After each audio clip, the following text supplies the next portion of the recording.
मेरी उम्र 32 साल की हो गई थी। मेरे कुछ बाल भी पकने लगे थे, लेकिन अभी तक मेरी शादी नहीं हुई थी। एक दिन मेरे लिए एक रिश्ता आया, तो मेरी मम्मी दौड़ती हुई आई और कहने लगी, तुम्हारे लिए एक बहुत अच्छा रिश्ता आया है। लड़का काफी पैसे वाला है और घर में ज्यादा लोग भी नहीं हैं, जिससे तुम्हारी शादी होगी।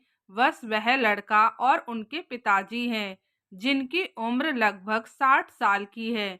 लेकिन एक बात है, लड़के की पहले 3 शादियां हो चुकी हैं। उनकी पत्नियां उन्हें छोड़कर चली गई है।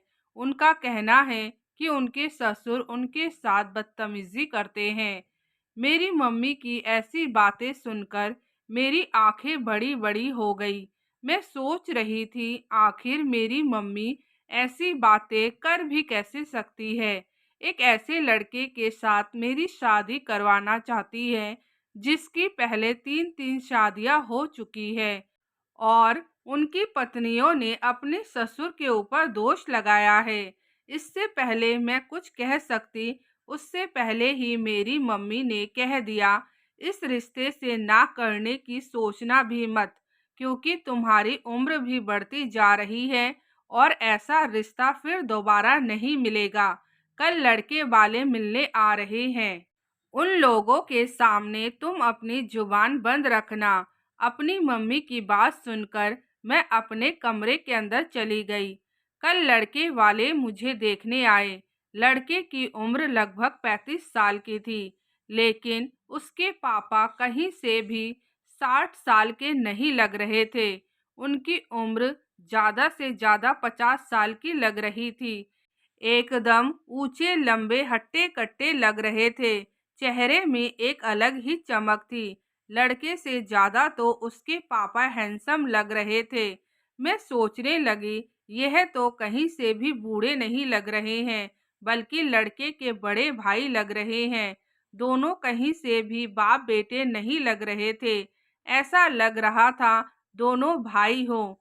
खैर, कुछ देर बाद मम्मी मुझे बाहर लेकर आई और लड़के के पिता मेरे पास आकर एक दुपट्टा मेरे सर पर डाल दिया और कहने लगे, बेटा तुम मुझे पसंद हो। उसके बाद उन दोनों ने चाय नाश्ता किया और अपने घर के लिए निकल गए। मेरी मम्मी कहने लगी, देख तो, अभी शादी भी नहीं हुई है और कितना सारा सामान लेकर आए हैं। बेटी तेरी तो किस्मत खुल गई है। मैंने भी सोचा शायद मेरी किस्मत यहीं पर लिखी हुई है। दरअसल मेरी उम्र 32 साल की हो चुकी थी। मेरे पापा की इनकम कुछ खास ज्यादा नहीं थी और हम लोग 4 भाई बहन थे। मैं देखने में कुछ खास ज्यादा अच्छी नहीं थी, लेकिन मेरे लंबे लंबे बाल थे और मेरे नैन नक्श भी अच्छे थे। बस मेरा कलर दबा हुआ था। जो भी लड़का मुझे देखने के लिए आता, दहेज की लंबी चौड़ी लिस्ट हमें थमा देता, जिस कारण मम्मी किसी को भी हाँ नहीं कर पाती। इसलिए मेरी शादी अभी तक नहीं हुई थी। खैर, थोड़ी देर बाद मेरी एक फ्रेंड आई और कहने लगी, मैंने सुना कि तेरी शादी तय हो गई है। मैंने कहा, तुझे कैसे पता चला? तो कहने लगी, मुझे क्या, मोहल्ले में सभी को पता है और यह भी पता है कि उस लड़के की यह चौथी शादी है। पहले की 3 पत्नियां उसे छोड़कर चली गई है और हमें यह भी पता है कि उन्होंने अपने ससुर पर आरोप लगाया था। मेरी फ्रेंड कहने लगी, तू भी थोड़ा संभल कर रहना अपने ससुर से। इतने में मेरी मम्मी ने मेरी फ्रेंड की सारी बातें सुन ली और कहने लगी, तुम लोगों की इसी हरकत की वजह से किसी अच्छे घर में तुम लोगों की शादी नहीं होती है। उस भले आदमी को तुम लोग उल्टा सीधा बोल रहे हो और मेरी मम्मी ने हम दोनों को खूब डांटा। उसके बाद मेरी फ्रेंड अपने घर चली गई। 1 महीने बाद मेरी शादी थी। शादी में हम लोगों ने ज़्यादा लोगों को नहीं बुलाया था, क्योंकि हमारे पास इतने पैसे भी नहीं थे और लड़के वाले भी सादगी से करना चाहते थे, क्योंकि लड़के की पहली शादी तो थी नहीं, चौथी शादी हो रही थी। मोहल्ले वाले सब बहुत हैरान थे कि एक ऐसे इंसान से शादी करवा दी जिसकी चौथी शादी हो रही है।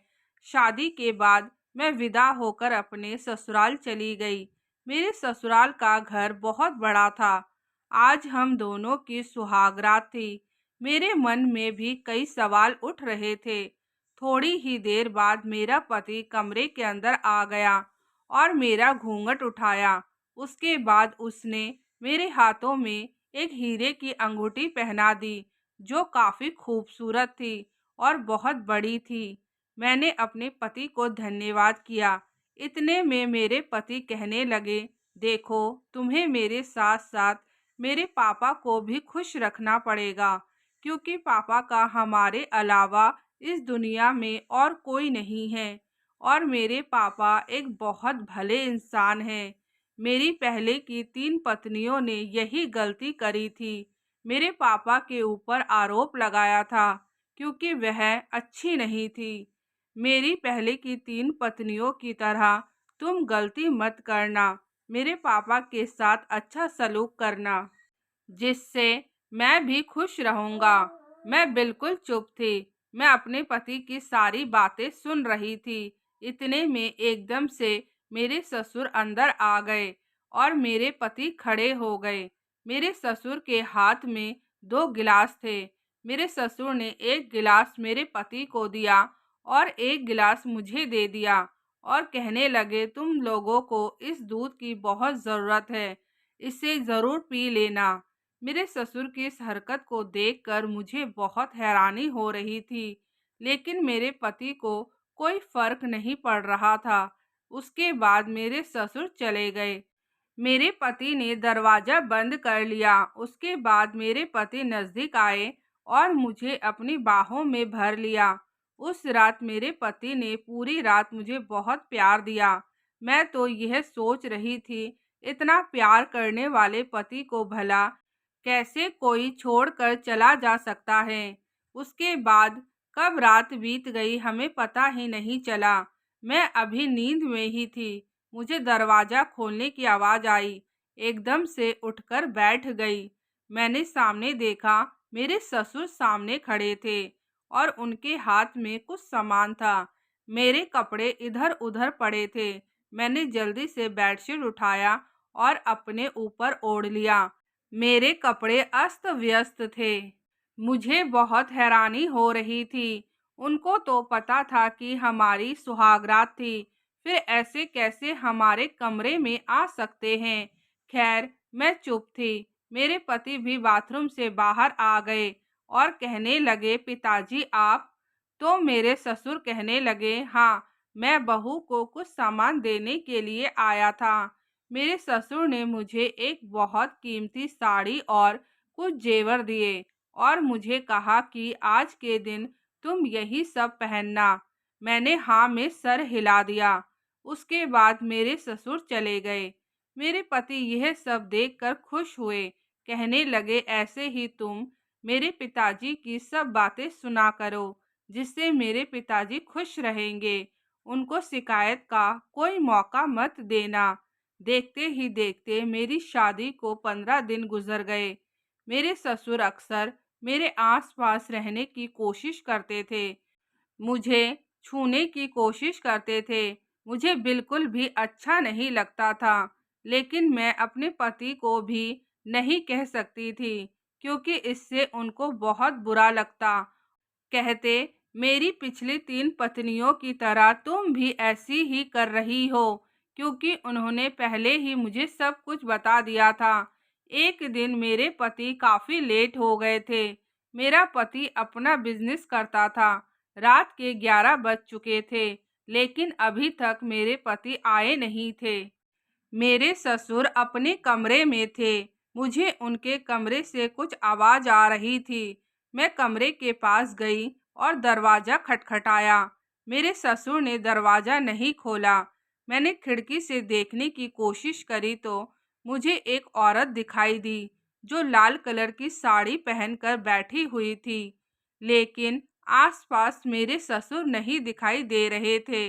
मुझे ये सब देखकर घबराहट हो रही थी।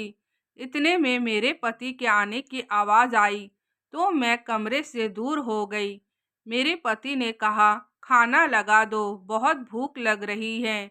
मुझे अपने ससुर के साथ कुछ तो अजीब लग रहा था, इसलिए मैंने अब से अपने ससुर के ऊपर नज़र रखना शुरू कर दिया। एक दिन फिर से मेरे पति आने में लेट हो गए। मैंने अपने ससुर को खाना खिला दिया। उसके बाद मेरे ससुर अपने कमरे में चले गए।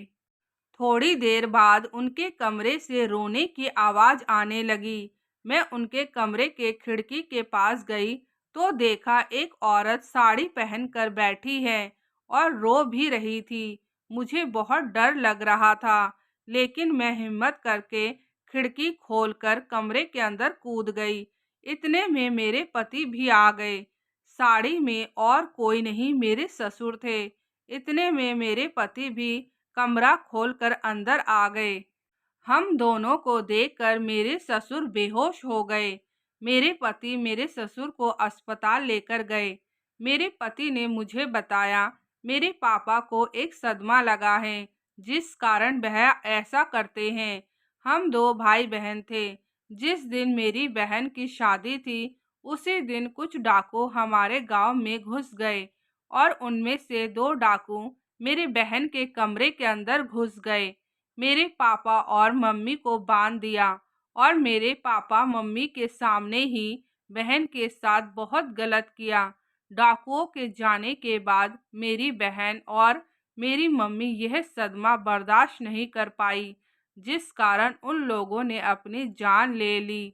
उन दोनों को ऐसी हालत में देखकर पापा की दिमागी हालत खराब हो गई, जिस कारण पापा 6 महीने तक कोमा में थे। कोमा से निकलने के बाद भी पापा को दोहरा पड़ता रहता है। अब मुझे सब समझ आ चुका था। मेरा ससुर मुझे बेटी समझता था, जिस कारण मेरे आसपास रहने की कोशिश करता था। मैंने अपने पति को बताया, इससे पहले आपकी तीनों पत्नियों के साथ भी पापा ने ऐसा ही किया था। उन लोगों ने गलत समझकर आपको छोड़कर चले गए और आपके पिताजी के ऊपर दोष लगाते थे। अच्छा हुआ मुझे सब कुछ पता चल गया, नहीं तो मैं भी पापा को और आपको गलत समझती और हो सकता है मैं भी आपको छोड़कर चली जाती। मेरे पति ने मुझे गले से लगा लिया और उसके बाद मेरे ससुर का अस्पताल में इलाज चलने लगा।